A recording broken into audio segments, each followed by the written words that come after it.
కేటీఆర్ మాట్లాడుతూ ఏ తప్పు చేయని పట్నం నరేందర్ రెడ్డిపై అక్రమ కేసులు పెట్టారు. నా కోసం కాదు ప్రజల కోసం పోరాటం చేస్తానని పట్నం నరేందర్ రెడ్డి అన్నారు. మాకంటే పట్నం నరేందర్ రెడ్డి ధైర్యంగా ఉన్నారు. రేవంత్ రెడ్డి ప్రభుత్వంలో ప్రజల కోసం పోరాటాలు చేసేవారు జైలులో ఉన్నారు.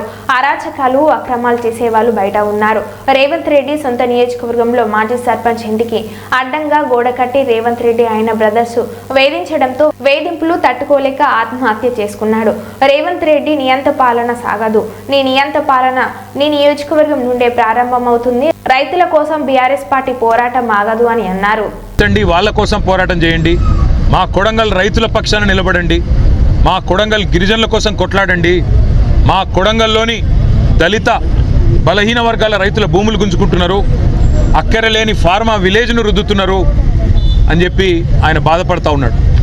వాస్తవం ఏంటి అంటే ఈరోజు సంగారెడ్డి జైలు నుంచి మొదలు పెడితే చెర్లపల్లి జైలు దాకా అమాయకులేమో జైల్లో ఉన్నారు. కానీ కొడంగల్ నుంచి కొండారెడ్డిపల్లి దాకా అరాచకాలు చేస్తున్న దుర్మార్గులేమో ఇవాళ గద్దెనెక్కి కూర్చున్నారు. మీరు చూస్తూ ఉన్నారు. కొడంగల్లోనేమో పేద రైతుల భూములు గుంజుకునే ప్రయత్నం ఒకవైపు, ఇష్టం వచ్చినట్టు భూములు ఇవ్వమంటే అర్ధరాత్రి ఇండ్ల మీద పడి ఆడవాళ్ళు చిన్నపిల్లలు అని చూడకుండా అరాచకాలు చేస్తున్నది కాంగ్రెస్ ప్రభుత్వం రేవంత్ రెడ్డి నాయకత్వంలో. మరొకటి నిన్ననే చూసినాం. కొండారెడ్డిపల్లి రేవంత్ రెడ్డి సొంత ఊరు.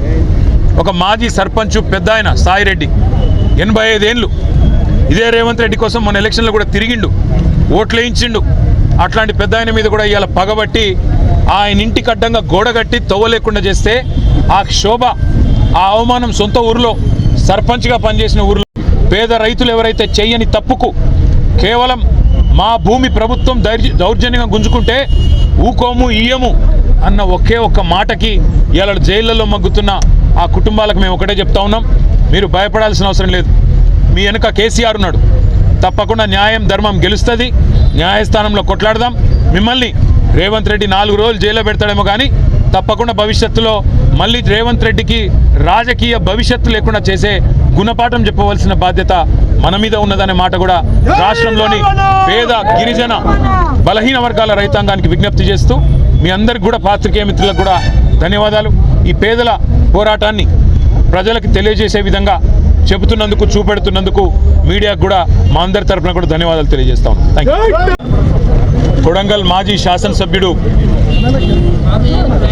పేద గిరిజన దళిత బలహీన వర్గాల రైతుల తరఫున పోరాటం చేసిన పాపానికి ఈరోజు జైలు పాలై రేవంత్ రెడ్డి కక్షపూరిత వైఖరి వల్ల జైల్లో శిక్షణ అనుభవిస్తున్న, చేయని తప్పుకు శిక్షణ అనుభవిస్తున్న మా సోదరుడు నరేందర్ రెడ్డి గారిని కలిసి నేను, మా మహబూబ్ నగర్ జిల్లా పార్టీ అధ్యక్షులు మాజీ మంత్రి లక్ష్మారెడ్డి గారు, మరొక మాజీ మంత్రి పెద్దలు శ్రీనివాస్ గౌడ్ గారు, మాజీ హోంమంత్రి ఎమ్మెల్సీ మహమూద్ అలీ గారు, ఉప్పల్ ఎమ్మెల్యే లక్ష్మారెడ్డి గారు, మేడ్చల్ జిల్లా పార్టీ అధ్యక్షుడు ఎమ్మెల్సీ షంబీపూర్ రాజు గారు, మల్కాజ్గిరి పార్లమెంటు మొన్ననే పోటీ చేసిన బీఆర్ఎస్ అభ్యర్థి రాగిడి లక్ష్మారెడ్డి గారు అందరం కలిసి వారిని పరామర్శించడం జరిగింది.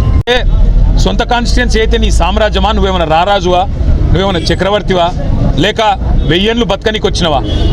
సొంత ఊరైతే, సొంత నియోజకవర్గం అయితే నేను ఆడింది ఆట పాడింది పాట అంటే నువ్వు నీ అంత కాదు, నువ్వు చక్రవర్తివి కాదు రేవంత్ రెడ్డి. నీలాంటి వాళ్ళు చాలా మంది కొట్టుకపోయినారు, నువ్వు కూడా కొట్టుకపోతావు. ఒకటి మాత్రం పక్కా, ఇవాళ కొడంగల్ నుంచి కొండారెడ్డిపల్లి దాకా కాంగ్రెస్ ప్రభుత్వం చేస్తున్న అరాచకాలు, శిశుపాలుడి తప్పులు ఎట్లయితే ప్రజలు ఆనాడు లెక్కబెట్టినారో ఇప్పుడు రేవంత్ రెడ్డి పాపాలు కూడా అట్లే లెక్క పెడతా ఉన్నారు.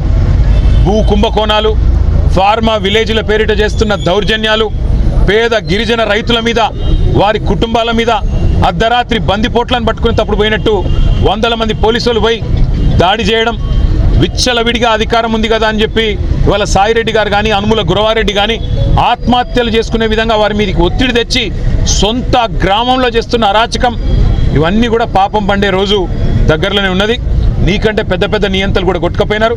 కానీ నిజంగా కూడా ఇలా పట్నం నరేందర్ రెడ్డిని కలిసిన తర్వాత చాలా గొప్పగా అనిపించింది మా అందరికీ. లక్ష్మారెడ్డి గారు, నేను, శ్రీనివాస్ గౌడ్ గారు, మహమూద్ అలీ గారు, లక్ష్మారెడ్డి గారు మేమందరం మాట్లాడుకుంటూ వస్తూ ఉన్నాం. అదే నరేందర్ ఎంత ధైర్యంగా ఉన్నాడు, నా కోసం కాదన్నా మా రైతుల కోసం కొట్లాడండి అని చెప్పినాడు. మా మహబూబాబాద్లో మీరు ఏదో సంఘీభావంగా ధర్నా పెట్టినారంటే బాగా చేయండి అని చెప్పి విజ్ఞప్తి చేసినాడు. రాష్ట్రంలోని గిరిజనులందరికీ తెలిసేటట్టు